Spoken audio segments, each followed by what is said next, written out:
Students, in last video we have discussed endogenic forces and their examples, sudden forces and geostrophic forces and their features like earthquake, volcano, landslides and building mountains.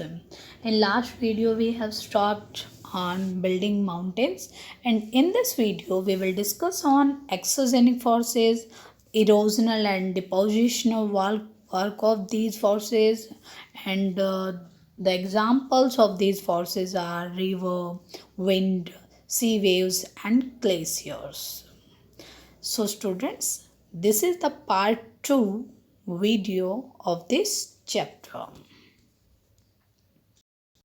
So students, the summary of the endogenic forces.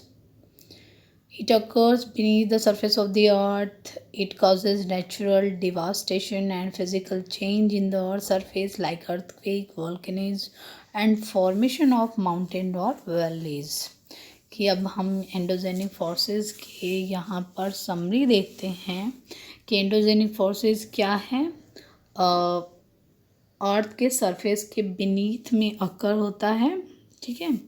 इसके जो डिवास्टेशंस के जो कारण होते हैं वो natural होते हैं, मतलब जब ये एंडोजेनिक फोर्सेस उत्पन्न होते हैं तो इनके अंदर किसी भी तरह की कोई भी मैन फोर्स वर्क नहीं करती है, बल्कि ये नेचुरल होते हैं by the internal forces of the earth like plate tectonics and physical change in the earth surface। और इनके कारण क्या होता है, हमारे अर्थ के सरफेस पर फिजिकल चेंजमेंट आते हैं। Like examples earthquake, volcanoes and formation of mountains और valleys। कि जो earthquakes आते हैं उनके कारण mountains या valleys बनती हैं, और जो volcanoes होते हैं उनके कारण भी mountains और valleys बन जाती हैं, ठीक है। तो ये क्या है, ये हमारे एंडोजेनिक फोर्सेस के समरी है जो हमने लास्ट वीडियो के अंदर पढ़ा था, ठीक है। नाउ एक्सोजेनिक और एक्सोजीनियस फोर्सेज। इस वीडियो में हम एक्सोजेनिक या फिर एक्सोजीनियस फोर्स के बारे में पढ़ने वाले थे, तो हम उसके बारे में पढ़ते हैं। It refers to the external phenomena that occur on about the earth surface.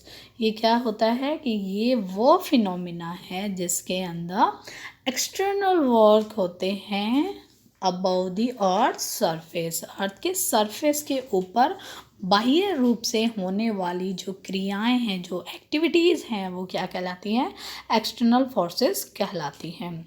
अब इन एक्सटर्नल फोर्सेस के अंदर जो मेन की एलिमेंट्स होते हैं वो कौन कौन से होते हैं, एयर एंड वाटर। एयर और वाटर यहाँ के मेन की एलिमेंट्स हैं जिनके द्वारा ये एक्सोजेनिक फोर्सेस क्रिएट होते हैं। Now by the waterfall creates, okay तो हम यहाँ पर वाटर से बनने वाली जो क्रिएशन है उसके बारे में जानते हैं कि वाटर के द्वारा क्या क्या चीज़ें बनती है, कौन कौन सी ऐसे स्ट्रक्चर्स हैं जो वाटर के द्वारा बनते हैं। तो उसमें सबसे पहले आता है हमारा waterfall. Waterfall are often formed where a layer of harder rock overlays a layer of softer rock. For example हम यहाँ देखते हैं कि मान लो हमारा जो वाटर जो है वो यहाँ से बहकर आता है, पहाड़ों से बहकर आता है एंड लो एरियाज़ में जाता है ये। तो जब ये लो एरियाज़ में जाता है तो यहाँ की जो रॉक्स होती है वो हार्डर होती है, कठोर होती है, ठीक है। फिर जैसे जैसे जैसे जैसे ये प्लेन एरियाज़ की ओर आती है या फिर सॉफ्ट रॉक्स की ओर आती है तो इसके ऊपर तो ये हमारी कैसी रॉक्स हैं, हार्डर रॉक्स है, लेकिन इसके जो नीचे वाला जो पार्ट है ये कैसा होता है, हमारा सॉफ्ट पार्ट होता है। तो वाटरफॉल जब आता है तो अपने साथ ये हार्ड रॉक्स को तो तोड़ नहीं पाता इससे, क्योंकि पानी जो है वो उसकी पावर हार्ड रॉक्स के वजह से ज़्यादा नहीं होती है, लेकिन जो सॉफ्ट रॉक होती है उसको तोड़ने के लिए ये बहुत ज़्यादा इसके पास बहुत ज़्यादा इनफ पावर होती है, इनफ स्पीड होती है कि अपनी इनफ स्पीड के कारण ये सॉफ्टर रॉक को तोड़ देती है। तो अब हम इसका जो सॉफ्टर रॉक को जो तोड़ने के बाद जो इसका नेक्स्ट रूप बनता है वो हम देखते हैं कि अब देखो जो हमारा वाटर था वो बाय द रिवर के द्वारा वो क्या होता है यहाँ बह कर आया, ठीक है। तो यहाँ तो हार्ड रॉक थी, ये देखेंगे आप, यहाँ हार्ड रॉक है, इसको ये तोड़ नहीं पाता, लेकिन जैसे ही ये यहाँ आता है तो यहाँ क्या होती है, सॉफ्ट रॉक होती है, तो ये इसको धीरे धीरे धीरे धीरे धीरे धीरे पहले ऊपर से स्टार्ट करता है तोड़ना, फिर धीरे धीरे इसको तोड़ता हुआ ये इस एरिया को बहुत ज़्यादा लो बना देता है, लो लैंड बना देता है, स्टीप बना देता है, और वो भी कैसे, स्टेप वाइज बनाता है, ठीक है। तो हम यहाँ देखते हैं, as the river passes over the softer rock it is able to erode it at a faster rate forming a step in the river bed. कि जैसे ही जब रिवर जो है वो सॉफ्टर रॉक से होती हुई पास होती है, गुजरती है, तो ये क्या करती है कि ये इसके अंदर इतनी पावर होती है टू इरोड मतलब इसको बहा कर ले जाने की, ठीक है। तो ये क्या करती है कि इसके अंदर जो सॉफ्टर रॉक्स के जो मटेरियल्स होते हैं उस मटेरियल को ये अपने साथ बहा कर ले जाने में बहुत ज़्यादा कैपेबल होती है, और वो कैपेबिलिटी भी इसकी कैसी होती है, फास्टर रेट में होती है, बहुत ज़्यादा ऊंची दर में होती है।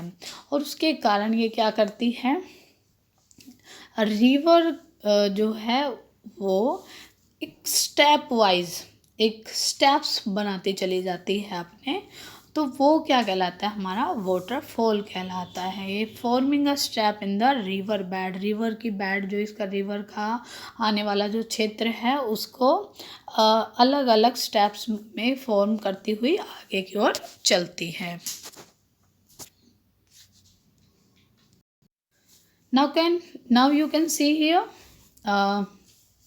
this is harder rock and this is softer rock, and in this picture you can see here the river water has changed the softer rocks features. It makes a high waterfall in lowland, ठीक है। तो ये क्या करती है, अब पानी के एक्शन के द्वारा यहाँ की जो बनने की जो प्रक्रिया है या बिगड़ने की जो प्रक्रिया है वो बहुत ही तेज़ चल रही है, और तेज़ चलने के कारण ये यहाँ के सॉफ्टर रॉक्स को बहुत ज़्यादा मात्रा में तोड़ती हुई चली जा रही है, ठीक है। तो आप देखेंगे कि the forces of hydraulic action does two things. Further erosion makes the plung pool and notch bigger over time. कि यहाँ पर जो हाइड्रोलिक एक्शन जो चल रहे हैं, हाइड्रोलिक एक्शन होता है पानी का एक्शन, कि हमारी जो वाटर प्रेशर प्रोसेस है वो दो तरीके से कार्य कर रही है, दो तरीके से ही वो इरेजन करती है, दो तरीके से वो इरोजन कर रही है सॉफ्टर रॉक का।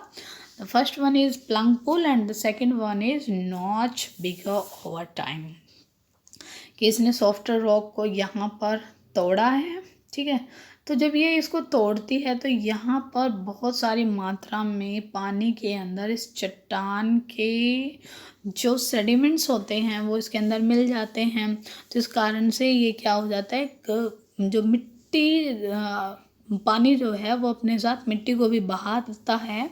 तो बहाने के कारण यहाँ पर ये जो पानी जो यहाँ आता है उसके अंदर बहुत ज़्यादा क्या होती है, कीचड़ होती। क्या होता है कि ये जो हमारे जो रिवर के साथ जो सेडिमेंट आ रहा था वो यहाँ गिरता है, यहाँ गिरते ही ये क्या बनाता है, प्लंग पूल बनाता है, और फिर धीरे धीरे धीरे धीरे ये स्प्रेड हो जाता है, फैल जाता है, तब ये बन जाता है नॉच, यानी कि यहाँ का पायदान, मतलब कि प्लेन बन जाता है, अच्छे से बहता है, तो वो क्या बन जाता है, नॉच बन जाता है, ठीक है।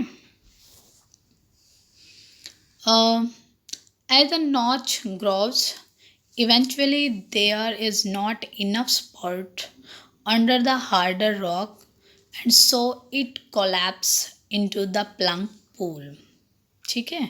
तो अब क्या होता है कि जैसे ही ये जो नॉच जो हैं वो ग्रोव्स होते हैं, बढ़ते चले जाते हैं, तो कोई ऐसी रोक नहीं होती है, कोई हार्डर रोक नहीं होती है जो इसको सपोर्ट कर सके, जो इसको बचा सके। ठीक है, तो ये अब यहाँ की भी आप देखेंगे कि ये देखो, यहाँ आपने देखा ये पानी बह रहा है, लेकिन ये यहाँ आप देखते हैं ये वाला एरिया, तो इसमें क्या हो जाती है, इसमें बेंट आने स्टार्ट हो जाते हैं, मतलब कि ये इसके अंदर भी दरारें आनी शुरू हो जाती है। ये इतनी ज़्यादा हार्ड नहीं रह पाती है क्योंकि ये धीरे धीरे कमज़ोर हो गई है। इसके नीचे का जो मटेरियल था वो निकल गया और अब ये धीरे धीरे ये वाला जो कॉर्नर जो है ये भी थोड़ा कमज़ोर पड़ जाता है, तो ये क्या हो जाता है, टूटने लगता है। ठीक है, तो अब क्या होता है कि इसके अंदर किसी हार्डर रॉक का कोई सपोर्ट नहीं होता है और ये लगातार रूप से टूटती रहती है, एंड सो इट कोलैप्स, और ये इसके कारण क्या करती है, कोलैप्सिस करती है, संग्रह करती है एक प्लंग पूल का, जिससे प्लंग पूल मतलब एक गदला पूल जिसके अंदर ज़्यादा गंदा पानी आता है, क्योंकि ये इन सेडिमेंट्स को अपने साथ बहाकर ले जा रही है, तोड़ कर ले जा रही है। ठीक है, नाउ वाटरफॉल। वाटरफॉल के द्वारा अब देखेंगे, हमने यहाँ देखा कि देखो ये जो प्रोसेस हुई है अभी, ये जो ये बना है, ये किसके द्वारा बना है, नदी के द्वारा बना है। पहले ये ऐसा नहीं था, बल्कि ये कैसा था, प्लेन था, लेकिन ये किसके कारण हुआ है, नदियों के द्वारा हुआ है। तो वाटर कहाँ बहता है, above the surface of the earth के सरफेस पर बहता है, तो इस कारण से ये जो प्रोसेस चलती है वो above the surface of the earth चलती है, इसलिए इसको हम क्या बोलते हैं, एक्सोजेनिक फोर्सेस कहते हैं। ठीक है, तो इसके अंदर अब वाटरफॉल के द्वारा भी हमारी अलग अलग टाइप्स की हमारी फीचर्स बनती है, हमारी लैंडस्केप्स बनती हैं। ठीक है, तो वो अब देखते हैं हम कैसी कैसी इसमें बनती है। तो पहले यहाँ एग्जाम्पल आता है हमारा किसका, हमारी गॉर्ज का। The process of erosion continue, further eroding out the notch and plunge pool. Eventually, the harder rock above will collapse again, meaning that the waterfall will retreat upstream over time. ठीक है, तो waterfall जो है वो किसके द्वारा होते हैं, इरोजन की प्रोसेस के कारण होता है। वो जब लगातार रूप से इरोजन चलता रहता है तो उसके कारण से इरोडिंग होता है नोच और प्लंग पूल का, कि मतलब जो पानी के साथ जो कीचड़ बहकर आ रहा था वो प्लंग होता चला जाता है, फैलता रहता है। ठीक है, तो वो कीचड़ क्या बनता है, यहाँ पर नोच और प्लंग पूल बनाते रहते हैं, और इसी नोच और प्लंग पूल के द्वारा हार्डर रॉक्स जो होती हैं वो दोबारा से कोलैप्स करती है, संग्रह करती है किसका, सेडिमेंट्स का। तो ये जो प्रोसेस है वो लगातार रूप से चलती रहती है, रॉक के टूटने की जो प्रोसेस है वो लगातार चलती रहती है, और चलने के साथ साथ उसके जमा होने की भी प्रोसेस चलती रहती है। तो इसके कारण से हमारी जो वाटरफॉल जो है वो इनसे बनते हैं, और ये क्या करते हैं, रिट्रीट अपस्ट्रीम ओवर टाइम, और ये समय के अनुसार अपस्ट्रीम होते चले जाते हैं। कि आज अगर यहाँ पर इसकी स्ट्रीम जो है वो धीरे बह रही है, कम है, तो अगली बार क्या होगी, उसकी स्ट्रीम ज़्यादा बहती है, क्योंकि ये सॉफ्टवेयर रॉक्स को तोड़ती हुई चली जाती है और उसकी स्पीड जो है वो हाई हो जाती है। तो ये क्या करती है, अपनी स्ट्रीम को रिट्रीट करते हुए समय के अनुसार आगे चलती है, और इन्हीं तरह का वाटरफॉल का निर्माण करती रहती है। तो इनके अंदर अब ये जब इसकी रिट्रीटिंग की प्रोसेस चलती है तो इसके अंदर बनता है स्टीप गोर्ज बन जाते हैं। स्टीप गोर्ज मतलब गहरे गड्ढे। ठीक है, तो जब इसके अंदर से जब ये पानी की मात्रा और सॉफ्टर रॉक्स को तोड़ने की मात्रा बढ़ती रहती है, तो इसके कारण से इन कोमल चट्टानों में गड्ढे बन जाते हैं। और ये जो गड्ढे जो होते हैं वो बहुत ज़्यादा स्टीप होते हैं, इसलिए इनको हम क्या कहते हैं, गॉर्ज कहते हैं। तो ये किसके द्वारा बनते हैं, वाटरफॉल्स के द्वारा बनते हैं। उसके बाद आता है हमारा रिवर्स। रिवर को change on the surface over which it flows. River के कारण भी हमारे अर्थ के सरफेस पर बहुत ज़्यादा चेंजमेंट आते हैं, क्योंकि ये क्या है, इस पर बहती है, तो इसके बहने की जो प्रोसेस है उसके कारण इस पर बहुत ज़्यादा चेंजमेंट आते हैं। पहला है meanders. It is a snaking pattern of water stream formed by alternatively eroding sediments from the outside of a band and depositing them on the inside। कि जब कभी भी नदी बहकर आती है और उसका बहने का जो पैटर्न होता है वो स्नेकिंग पैटर्न होता है, जैसे एक सांप मूवमेंट करता है, उसी तरीके से जो मींडर जो होती है वो अपनी प्रोसेस करती है, अपनी मूवमेंट करती है। तो ये जो इसका जो मींडर का जो प्रोसेसिंग करने का जो पाथ होता है वो स्नेक लाइक स्ट्रक्चर का होता है, यानी कि टेढ़ा मेढ़ा, मतलब इसकी कोई निश्चित दिशा नहीं होती है, बल्कि नदी जो है वो इधर उधर होकर बहकर चलती है। उसका बहकर होकर इधर उधर बहकर होकर चलने का कारण क्या है, क्योंकि इसके रास्ते में कुछ रॉक्स ऐसी आती है जो हार्ड होती है, कुछ रॉक्स ऐसी होती है जो सॉफ्ट होती है। तो जो सॉफ्ट होती है उनको तोड़ देती है, और अगर कोई हार्ड रॉक आ गई है तो ये अपना रास्ता बदल लेती है और उस रास्ते से होकर निकलती है जहाँ पर कैसी सॉफ्ट रॉक हो। ठीक है, तो ये स्नेक लाइक पैटर्न होता है जो कि वाटर से बनता है, और ये क्या करता है, अपने साथ सेडिमेंट्स को इरोड करता है from the outside of a band. बाहर से अंदर की ओर सेडिमेंट्स को इरोड करता है, और उसको फिर जब ये बाहर से अंदर की ओर सेडिमेंट्स को इरोड कर रहा है तो वो फिर उस सेडिमेंट्स को कहाँ जमा करती हुई चलती है, अंदर की ओर उसको धीरे धीरे धीरे धीरे उसको वो डिपॉजिट करती हुई चलती है। ठीक है, नाउ ऑक्सबो लेक, जैसा कि यहाँ नाम ही है इसका ऑक्सबो, यानी कि गोखुर, जैसे गाय है हमारी उसके खुर जैसी। यहाँ आप देखेंगे कि ये जो स्ट्रक्चर है वो कैसा है, ऑक्स के पैरों का जैसा। ठीक है, तो ये क्या है, an oxbow lake is a U shaped. इसकी जो शेप होती है वो कैसी होती है, यू शेप्ड होती है। Body of water that forms when a wide meander from the main stem of a river is cut off, creating a free-standing body of water. This landform is so named for its distinctive curved shape, resembling the bow pin of an oxbow। तो ये यहाँ पर बो pin of N oxbow है। ये oxbow lake बनाती है, इसकी शेप जो होती है वो यू शेप्ड की होती है।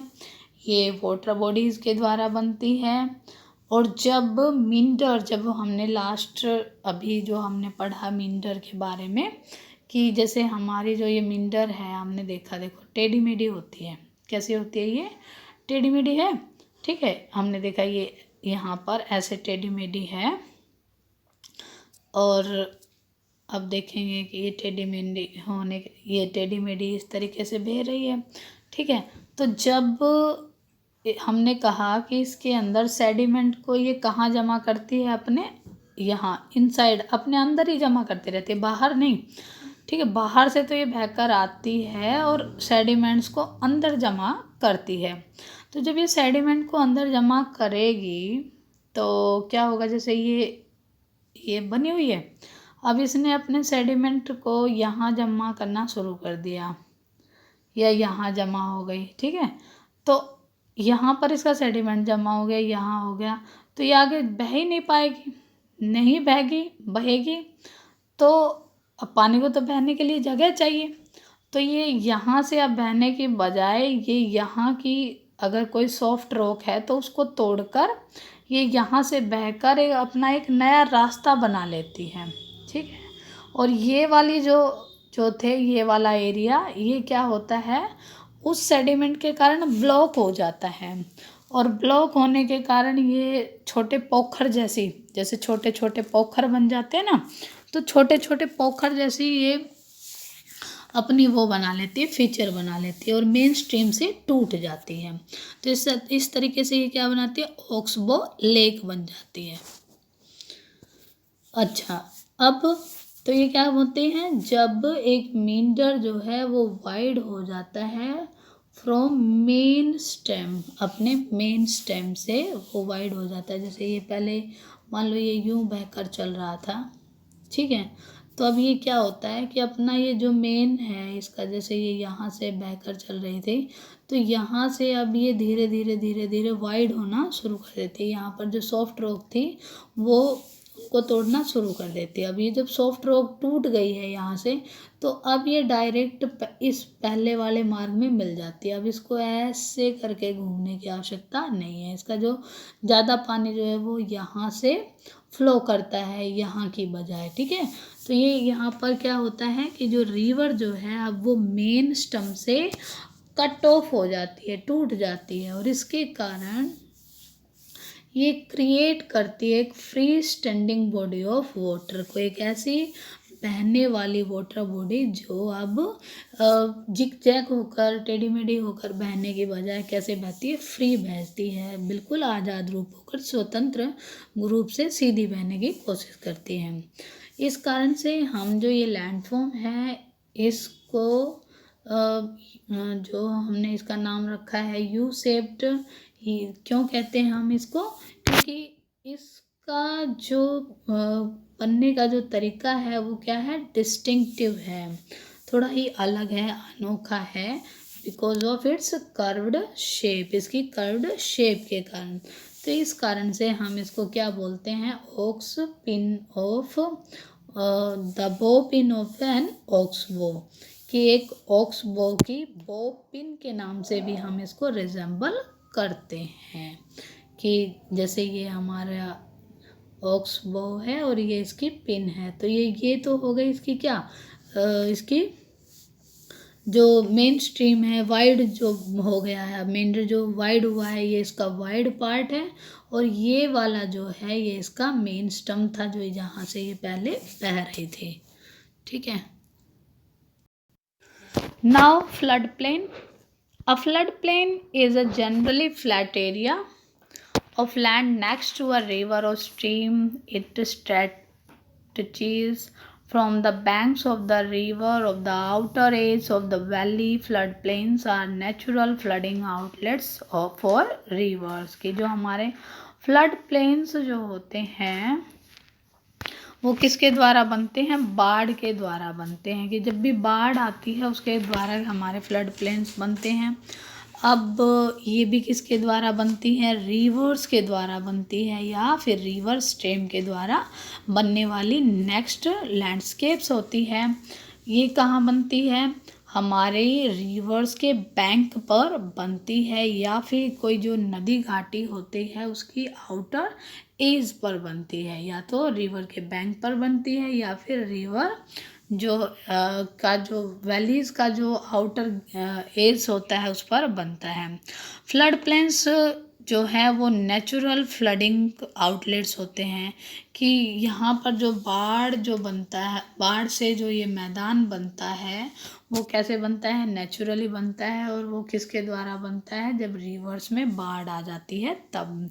इसलिए हम इसको फ्लड प्लेन यानी कि बाढ़कृत मैदान कहते हैं, एक ऐसा मैदान जो बाढ़ आने से बना हो, कि जब रिवर्स के अंदर रिवर जो है वो अपने साथ बाढ़ आ जाती है जब, तो वो क्या करती है, धीरे धीरे अपने साथ लाए हुए जो सेडिमेंट्स हैं उनको यहाँ पर छोड़ जाती है, और ये वो प्लेन बनता है जो बाढ़ अपने साथ लाकर लाई गई मिट्टी के द्वारा बनाती है।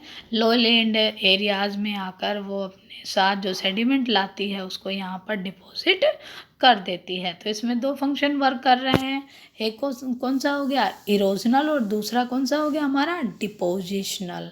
हार्ड रॉक्स जो हैं उनको तो वो तोड़ नहीं पाती है, तो इसलिए वो सॉफ्ट रॉक्स को तोड़कर एक स्थान से तोड़ती है। तो वो तोड़ने की जो प्रोसेस है या बहाने की प्रोसेस है पानी के साथ, तो वो क्या कहलाती है इरोजनल।